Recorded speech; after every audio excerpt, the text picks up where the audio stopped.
first and foremost, let me say this.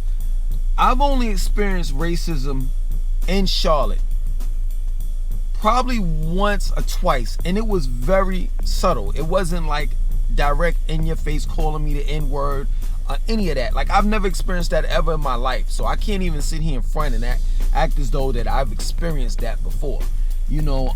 But I only experienced like subtle racism in Charlotte probably twice.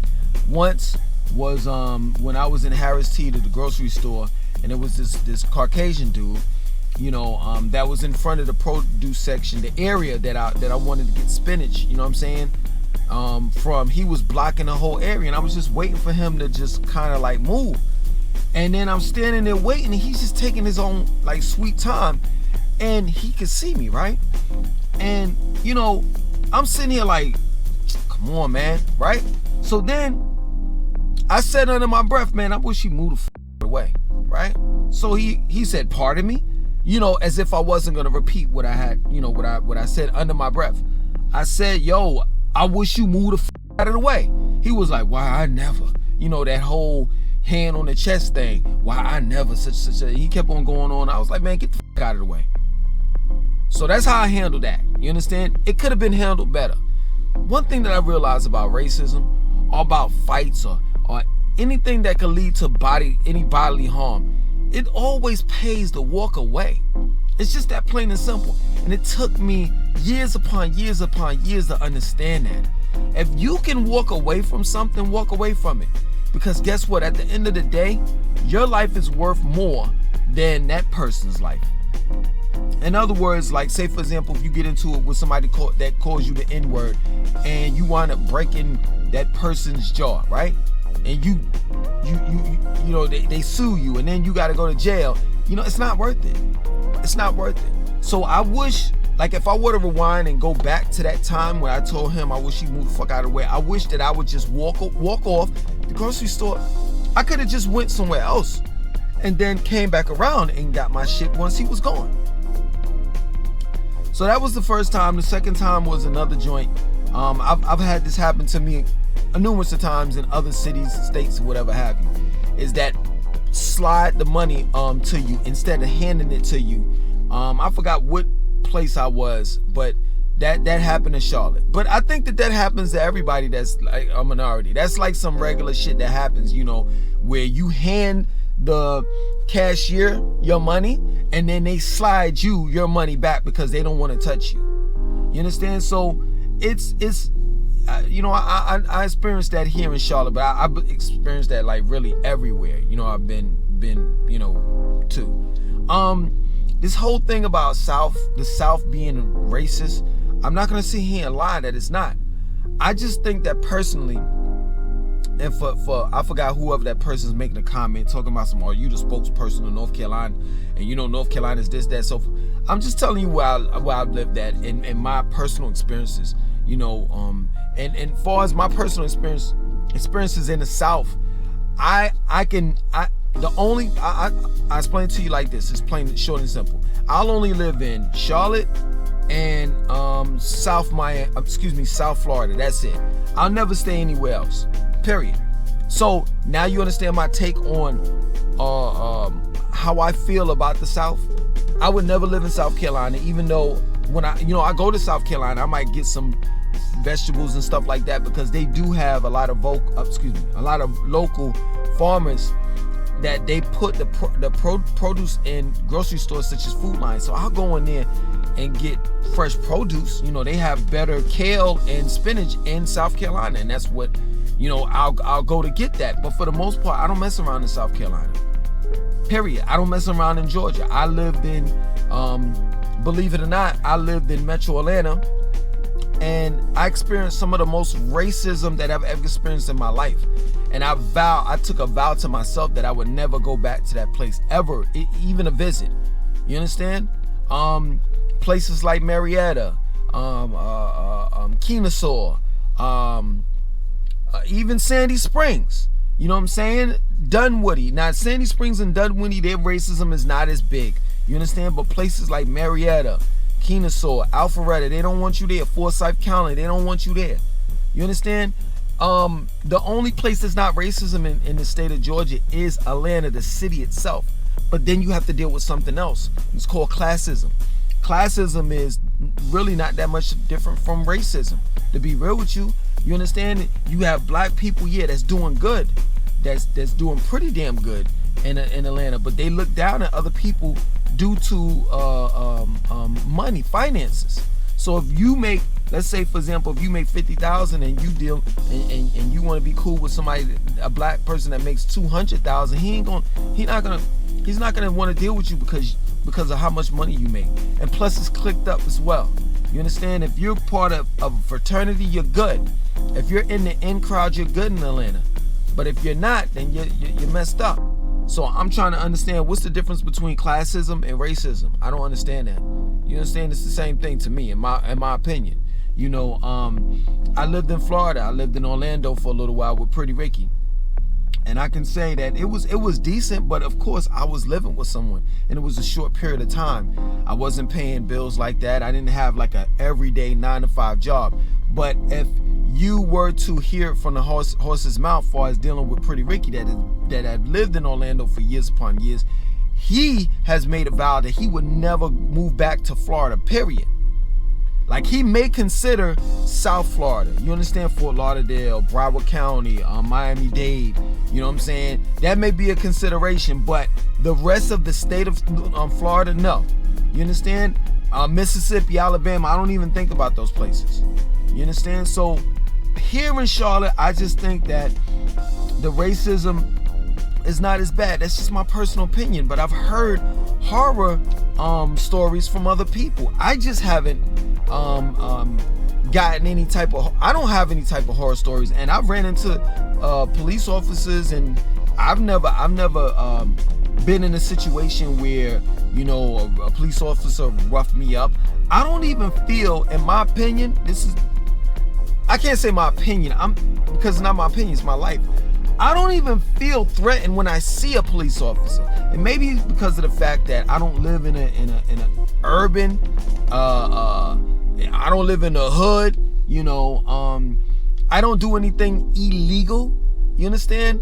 So therefore, there's no reason for me to be scared or be in fear of a police officer when I see one. I'm not gonna lie, this is my word.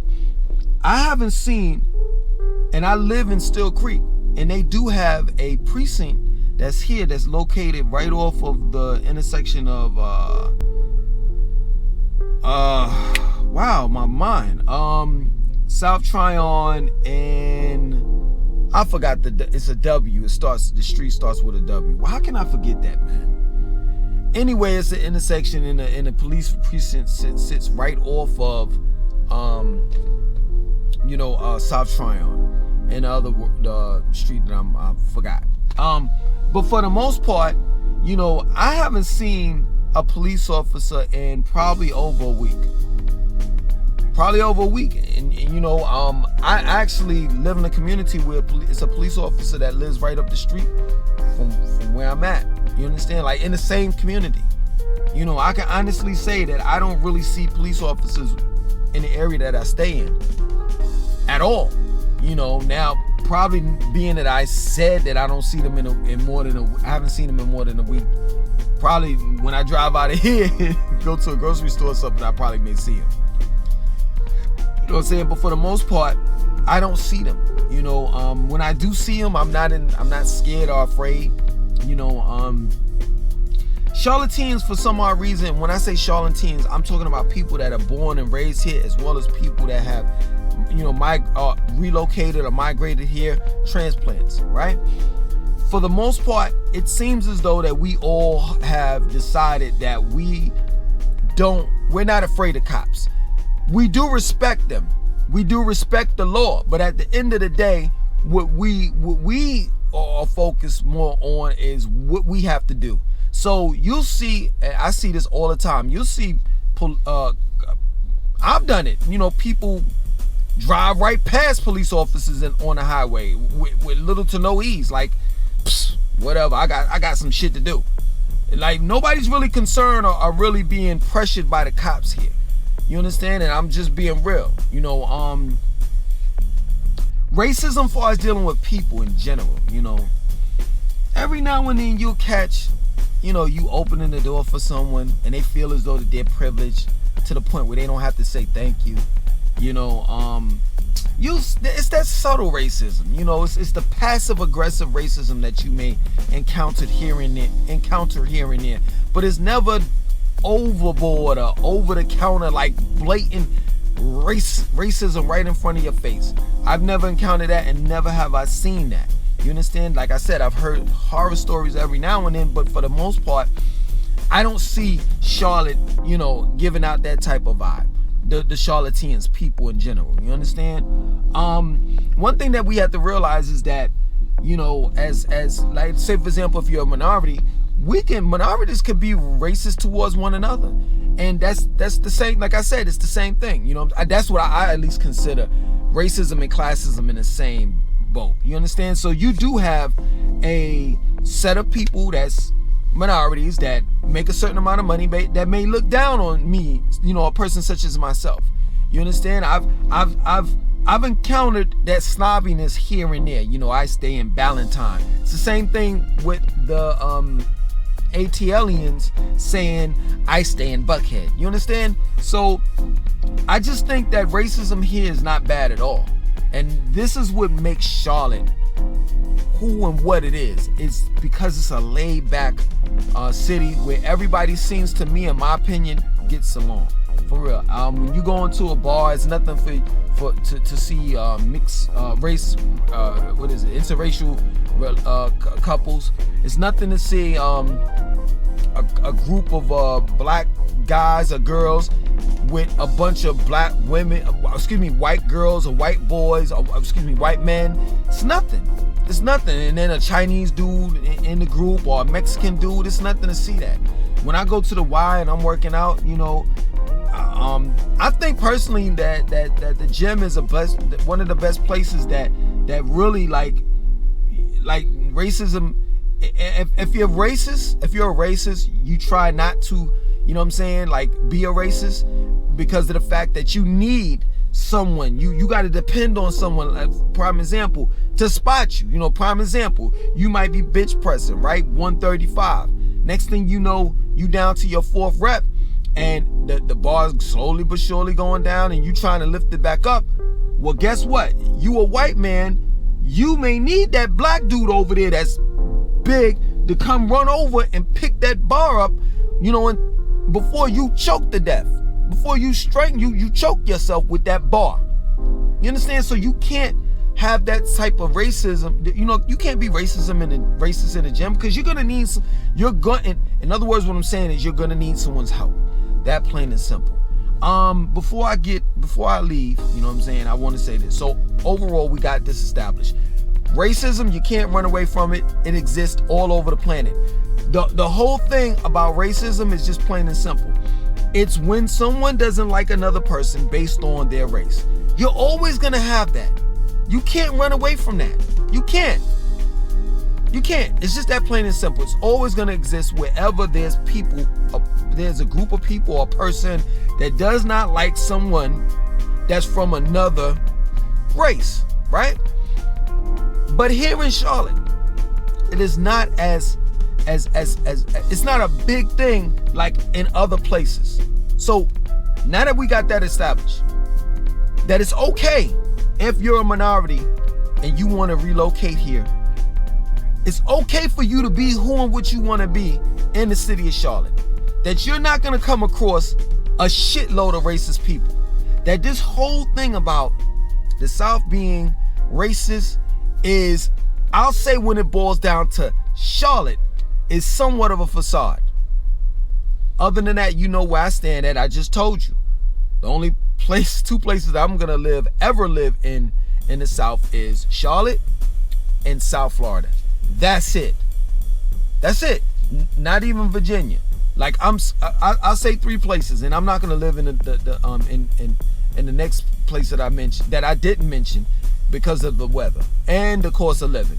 That is Jamaica, Queens, Charlotte, North Carolina, and South Florida. But I'm never going back to Jamaica based on, of course, the cost of living, and the weather. So those are the 3 places that I'll live on the East Coast. That's it. As far as dealing with the United States of America, those 3 that I named, and possibly Los Angeles. But the whole thing with police brutality is just like, that's it. I'll never live anywhere else in the United States of America overall. So let me say this, you know what I'm saying? Just one last thing and I'm done. As far as dealing with North Carolina, let me break it down to you. These are the major cities that's in North Carolina. This is what I think about the major cities that exist in North Carolina, right? Charlotte being the top. I just told you Charlotte is a go. Raleigh being second. No. I'm just going to tell you that. Raleigh is a very conservative city. You know what I'm saying? The police out there, I've had several run-ins with the police. Some of them have been my fault. Most of them haven't. It's, racial profiling going on there. So if you talking about moving into Raleigh, yeah, it sounds good. You know what I'm saying? You're going to make a certain amount of money. The public school systems are good, Raleigh and Cary or whatever. But you're definitely, as a minority, you're definitely going to experience some type of racism. Some type. I don't know what form, shape, or fashion, but definitely you're going to get it in Raleigh. Raleigh is a very conservative city, and it's about its business. It's the capital city of North Carolina, and they have an image to uphold. Durham. You're not going to experience too much racism in Durham. I wouldn't say it's a go because you have to deal with the gangs, and also corruption. Plain and simple. There's corruption going on in, the city of Durham. That plain and simple. Whether it's the local government or the police force. Okay, so we got Charlotte, go. Raleigh, no. Durham, you don't have to deal with kind of like racism like that, but then you got to deal with the gangs and all the rest of that shit. So I would say that was a no. Greensboro, hell to the no. Greensboro is the most racist. Yo, let me tell you something. Aside from Metro Atlanta, Greensboro is the most racist ass city that I've lived in. I would never go back to. Let me tell you something. I had a ticket, right? When my license was revoked, I had to go back and pay for all my tickets, right? So the mother of my children drove me to Greensboro to pay my last ticket off that I had in Greensboro so I can get my license back, right? We go down there. I'm not lying. This is my word. We get stopped by the police, by the cops. Straight up. No coincidence. I don't believe in coincidences. I was like, yo, let's get the fuck out of here. Period. Greensboro is very racist. Racial profiling like a motherfucker. You understand? The only thing that Greensboro is good for if you're a minority is if you're going to North Carolina A&T. You go there, you get your education, you stay on campus, you have fun with the people that's there, you get the hell out of it. Once you get your degree, you get the hell out of Greensboro. That plain and simple. That plain and simple. So that's a no-go. Winston-Salem, it's something about Winston-Salem. I've been to quite a few times. I was hustling bootleg movies and CDs. The times that I went, it seems as though that they were ass backwards or slow or something. It was just something, the vibe that I got in Winston-Salem that I just did not want to go back to. That's it. That's it.